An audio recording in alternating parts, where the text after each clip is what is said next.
大家好，我是火山孝子。这集的艾罗太可爱了吧？佐仓简直是本色演出。然后这集是什么高文骑士与绿茶骑士？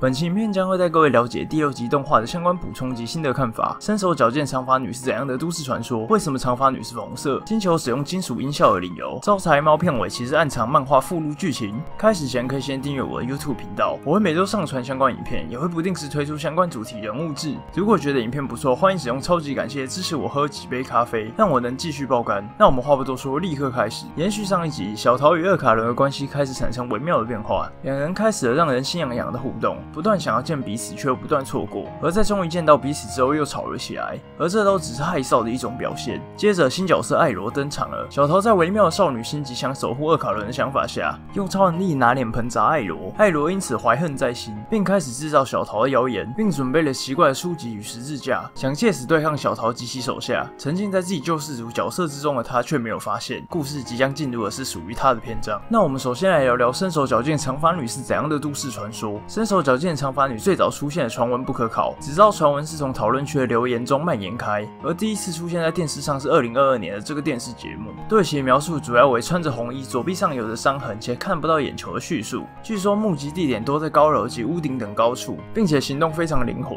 名字的身手矫健便是源自于此。而虽然其身高与巴齿大人相近，却不会像其一样发出明显的啵啵声，也不像巴齿一样只是被目击就会死亡。但被目击者往往会被卷入到车祸及其他异象中。身手矫健长发女的目击报告分布可以说相当的广，从北海道到中国地方都有，但以福岛县为中心的东北地区较为常见。再来，我们来聊聊招财猫片尾其实暗藏漫画附录剧情。从上集开始揭露了一直以来在 ED 玩吹风机的招财猫其实是高速婆婆。虽然纯动画党很震惊，原来一直以来期待的可爱角色居然是如此嚣张的爸爸。个人是漫画党，其实很期待大家知道真实的崩溃反应。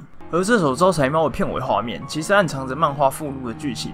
除了这段面对墙壁投球的画面外，其中最让我印象深刻的，毫无疑问是关于猫咪的剧情了。在某个雨天，高速婆婆心软的将被遗弃的小猫带回了小桃家，之后在料理的仙子却发现牛奶不见了，于是她尾随鬼鬼祟祟的高速婆婆，最后却撞见了说着温柔话语的高速婆婆正拿着牛奶喂着小猫。真的可以感觉到高速婆婆是个刀子嘴豆腐心的家伙，这种温柔真的让人很有好感。接下来我们来聊聊为什么长发女是粉红色。根据胆大党谈话室的导演留言表示，对于这个角色的印象表现，主要是以带有锈蚀痕迹的情感为主，因此在后半段的工厂的背景上做出了比较强烈的生锈痕迹效果。生锈这点也反映在他的记忆中，在他回忆艾罗叫自己妈妈的桥段，导演刻意加入了闪烁及噪点，刻意显得丑陋来符合主题。在念完留言之后，佐仓立刻联想到艾罗的发色也是粉红色，或许某种程度上与长发女的主色调有着一定程度的联系，并表示两人间不知道是否有共鸣的部分。而我认为这样的猜想很合理，因为我在查资料的时候也发现，艾罗的发色相当接近一种名为锈蚀粉的颜色。再来，我们聊聊为什么二卡伦的蛋蛋会发出金属的撞击声。同样是根据第6集的胆大党谈话室，三代导演表示，艾罗捡起蛋蛋时，演出上想营造出是蛋蛋在诱惑艾罗的感觉，并且希望蛋蛋是特意奔向艾罗而来的。本来的蛋蛋活蹦乱跳，但一到了艾罗手上便停下来了。